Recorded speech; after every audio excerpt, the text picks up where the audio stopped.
একঘেয়েমি ইলিশ মাছের ঝোল খেতে খেতে যদি বিরক্তি লাগে তাহলে একবার এইভাবে ইলিশ মাছ রান্না করে দেখতে পারো। সত্যি বলছি, অসম্ভব স্বাদের হয় কিন্তু বন্ধুরা। তো কিছুদিন আগে তোমাদের সঙ্গে কিন্তু ইলিশ মাছের ভাপা রেসিপিটা শেয়ার করেছিলাম, তোমরা কিন্তু অনেক ভালোবাসা দিয়েছো। তো আজকে কিন্তু সেই বেঁচে যাওয়া মাছগুলো দিয়ে কিন্তু তোমাদের সঙ্গে এই ঝোলের রেসিপিটা শেয়ার করছি।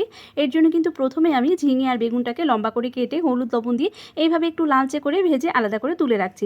সেই তেলের মধ্যে দিয়ে দিচ্ছি কালো জিরে ফোড়ন আর দিয়ে দিচ্ছি কেটে রাখা আলু। এবার কিন্তু এর মধ্যে একটু লবণ দিয়ে আলুটাকেও লাল লাল করে ভেজে তার মধ্যে কিন্তু কাঁচা লঙ্কা আর সাথে কিন্তু আদা জিরে বেটে নিয়েছিলাম সেটা এর মধ্যে দিয়ে সাথে হলুদ গুঁড়ো লঙ্কা গুঁড়ো লবণ দিয়ে একটু মশলাটাকে কষিয়ে নিতে হবে যতক্ষণ আলুটা সেদ্ধ হয়ে যায়। তো কিছুটা আলুটা সেদ্ধ হয়ে গেলে কিন্তু এর মধ্যে দিয়ে দিচ্ছি আমি পরিমাণ মতো জল।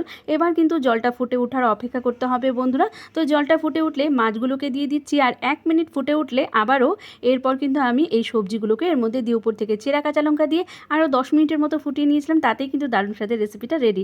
একবার ট্রাই করো, ভালো লাগবে।